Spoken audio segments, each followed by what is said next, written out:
Assalamualaikum warahmatullahi wabarakatuh. Selamat malam pemirsa, Anda menyaksikan One on One bersama dengan saya Maria Segaf. Kita tahu bersama ya ketika bagaimana kemudian semangat Garuda kembali mengudara, asa menuju Piala Dunia harus tetap menyala. Tapi di balik euforia nasional tentu kita tahu betul bahwa ada kerja keras panjang dari level klub yang tak pernah padam yang menjadi fondasi kuat dari kekuatan timnas kita. Salah satunya kalau kita berbicara mengenai level klub yaitu adalah Persija Jakarta yang kita tahu betul sejarahnya cukup panjang, tekanannya berat, tapi harapannya tak pernah padam. Langsung kami hadirkan di studio One on One bersama saya malam hari ini, Presiden Persija, ada Mas Prapanja. Selamat malam. Selamat malam. Terima kasih sudah hadir, Mas Panja. Sama-sama, terima kasih sudah diundang kita. Aduh, ini dia. Pertanyaan panjang sekali nih. Tapi kita paling tidak kita akan membahas dua hal penting ya, Mas. Bagaimana kemudian nanti peluang dari timnas Garuda untuk lolos di kualifikasi Piala Dunia ini dan juga posisi Persija di Liga 1 tentunya. Amin. Oke, kita membahas yang mana dulu nih ya? Kita satu persatu lah ya. Kita coba mumpung ada Mas Panja di sini, kita ingin tahu juga Mas, bagaimana kemudian kalau Anda melihat dari laga terakhir timnas Garuda kita kemarin bersama dengan Arab Saudi. Banyak soalnya kan ada yang mengomentari baik itu dari segi formasi, dari segi pemain. Kalau Anda seperti apa? Jadi kalau kemarin saya amati ya, mungkin dari tim pelatih itu melakukan perubahan ya. Perubahan strategi, melihat komposisi tim Arab kemarin sehingga merubah satu formasi rencana strateginya yang menurut saya tadinya awalnya mungkin efektif ya gitu ya, tapi tentunya juga dia pemain tuan rumah, pasti kan nggak mungkin dia semangatnya kendor gitu ya. Jadi mereka fight habis-habisan sehingga formasi itu kelihatan sedikit agak kalah dibandingkan dengan strategi si Arab. Tapi emang ada beberapa hal yang saya lihat cukup janggal ya, karena kan beberapa tim ini sebenarnya sudah beradaptasi sekian lama ya, sudah bonding dalam satu tim itu biasanya tidak mudah melakukan bonding dalam lapangan ya. Yang pertanyaan paling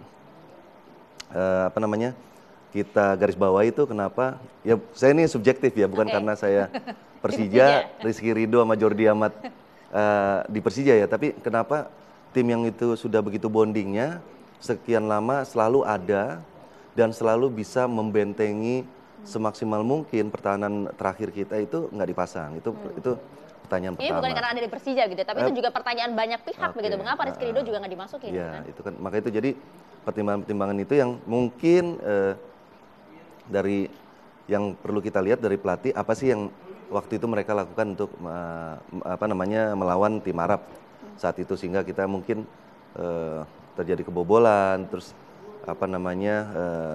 strategi pertahanan kita maupun kalau depan saya lihat itu udah cukup signifikan ya gitu ya, tapi ya kita mungkin di lini tengah sama lini belakang ini yang harus disempurnakan ya untuk nanti menghadapi Irak gitu ya. Oke, gitu. tapi kalau menurut Anda kenapa sih kemudian Rizky Ridho dan Jordan nggak dimainin, Mas? Nah, kalau subjektif saya ya. Jadi kalau saya lihat pelatih kan pasti udah melihat semua dengan tim analisnya, melihat semua hasil pertandingan, rekaman pertandingan dan lain-lain, sehingga dia melihat kembali situasi tim Arab saat ini. Nah itu ingin melakukan perubahan komposisi strategi gitu. Tapi kan kalau sekarang kita bahas ini kan nggak boleh ada masa coba-coba lagi, ini kita udah harus full track. Ya. Nah di situ tuh menurut saya pelatih seharusnya memposisikan bahwa pertandingan ini tersisa hanya 2, di mana sangat-sangat rawan apabila kita salah satu kalah total itu untuk maju ke babak berikutnya gitu loh. Itu yang harus perlu dicemati, tapi balik lagi masih ada satu kesempatan yang harus digunakan secara baik.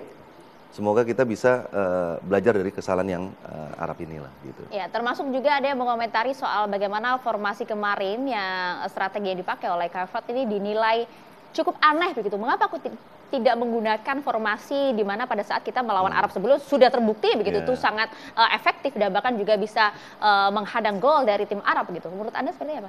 Ya, balik lagi tuh kalau itu karakter pelatih ya. Balik lagi waktu itu mungkin pelatih saat itu Sintayong mempunyai karakter misalkan posisi ofensif 50-50 sama defensif. Mungkin coach Patrick itu pengen melihat bahwa ini semua full attack sampai posisi yang mendefense-nya itu dikurangin mungkin tinggal 30% kapasitasnya. Mungkin ya.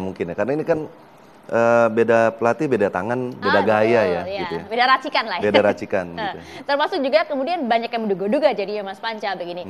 Ini apakah kemudian ingin tidak ada campur tangan dari racikan coach sebelumnya begitu. Pada saat zaman STI kita tahu betul nama-nama yang cukup mencuri sorotan pada saat di lapangan hijau. Ada Rizky Ridho, kemudian juga ada Marcelino, kemudian juga ada Arhan begitu ya. Kenapa kemudian nama-nama besar itu tidak kembali dimainkan? Kita sudah tahu buktinya dan juga kerjasama tim yang sudah terbukti itu kan bukankah kemudian menjadi salah satu tambahan energi juga untuk tim di lapangan? Ya itu yang menjadi catatan khusus untuk Coach Patrick ya. Kami ingin tahu, penasaran betul. Iya, ini kalau menurut pribadi saya, subjektif saya bahwa Coach Patrick itu melihat komposisi 2 pertandingan terakhir, gitu. Walaupun mungkin udah menurut saya sebagai seorang pelatih itu kan mengambil semua rekaman latihan, analisa dan lain-lain untuk melakukan perlawanan dengan tim tuan rumah. Nah, mungkin saat itu Coach Patrick pengen melakukan sesuatu yang menurut dia itu akan menjadi surprise di tim Arab. Emang betul awalnya, gitu. Tapi konsistensi yang begitu tinggi dari tim tuan rumah itu yang membuat kita sedikit agak rapuh gitu ya. Tapi karena kita kan juga sempat unggul di menit ke-11 loh. Iya, gitu. Jadi hal-hal itu yang seharusnya begitu materi permainan ini tidak bisa memberikan kontribusi yang cukup, seharusnya Coach Patrick itu melakukan pergantian yang tim yang menurut saya udah bonding segitu lamanya itu dikasih kesempatan untuk bisa main, karena ini kan udah nggak bisa main-main, ini tinggal 2 game terakhir kita yang kita bisa langsung lolos kan gitu ya, itu. Ya itu dia, karena kan pergantian juga sempat dinantikan itu kan di paruh pertama ya, mengapa itu tidak kemudian dilakukan oleh Coach Patrick. Ada yang kemudian justru jadi membanding-bandingkan nih Mas Panca dengan coach sebelumnya begitu. Menurut Anda gimana? Kalau di dunia bola itu hal biasa lah. Karena balik lagi selalu kalau selama pengalaman saya selama megang Persija itu selalu akan seperti itu. Ada perbandingan, wah nama besar, terus tapi hasilnya beda, masing-masing beda.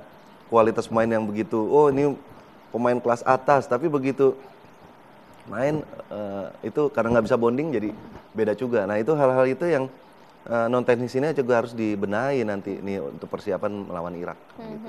Alasannya apa Mas? Apa itu? Nggak usah malu-malu lah. Menurut Anda kenapa? Yang pada prinsipnya sih tinggal masalah culture aja, beda budaya, beda tadi yang saya bilang beda racikan, beda jam terbang gitu ya.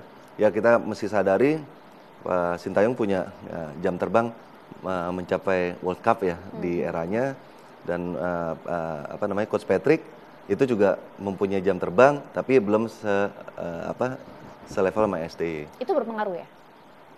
Balik lagi itu non teknis itu yang harus diberesin gitu, dalam artian pengalaman dalam mengatur strategi, pengalaman melihat psikologi pemain gitu ya, gimana cara approachingnya, itu kan hal makanan sehari-hari untuk coach gitu ya. Nah itu masing-masing punya karakter lah ya, karakter Asia sama karakter Eropa. Nah itu dia, ada yang kemudian menyampaikan nih jangan-jangan memang ingin membawa gaya permainan Belanda dalam laga kemarin. Anda melihat itu? Mungkin juga gitu ya, karena hampir semua yang terpasang itu kan itu beberapa naturalisasi Belanda cukup signifikan ya gitu ya. Gitu. Ya karena menarik ya Mas, kalau kita lihat kemarin ini kan semangat kita pada saat sebelum pertandingan nampaknya sudah cukup tinggi bahwa timnas bisa kemudian mengungguli Arab Saudi. Dan juga kalau bisa dilihat kan permainan Arab Saudi kemarin juga tidak dalam puncak permainan begitu. Iya betul. Begitu menurut saya begitu strategi dari Coach Patrick itu jalan efektif waktu awal, tapi waktu pas kita kena pressure yang begitu besar terus sampai akhirnya kebobolan gitu ya. Nah ini kan rentan strateginya Coach Patrick. Jadi mesti Coach Patrick waktu itu harus memberikan suatu perubahan ya. Karena kalau enggak ini kan akan berat kita ya. Jadi abis itu kita kebobolan lagi kan gitu ya. Kita berusaha bangkit di babak kedua walaupun berhasil mengecilkan kekalahan, tapi ini kan jadi telat gitu loh. Tapi kalau seandainya itu dilakukan dalam waktu yang tepat gitu ya. Saya rasa kita masih punya kesempatan. Mungkin ini bola ya gitu ya. Saya pun waktu pada saat nonton ya? gemes banget. Kayak nggak cuma Mas Panca aja yang gemes gitu kan hampir. kemarin. Ya karena sebenarnya kalau kita lihat kan permainan Arab Saudi juga kemarin sebenarnya kita cukup percaya diri lah melawan Arab Saudi dengan pertandingan kemarin gitu ya. Tapi ya apa boleh buat hasil tipis kemudian kita harus mengakui keunggulan dari Arab Saudi. Termasuk juga kita ingin bahas beberapa nama yang kemudian main dalam laga kemarin. Apa kemudian faktor-faktor pemilihan para pemain tersebut oleh Coach Patrick menurut subjektivitas dari Mas Panca. Sesaat lagi ya, usai jeda.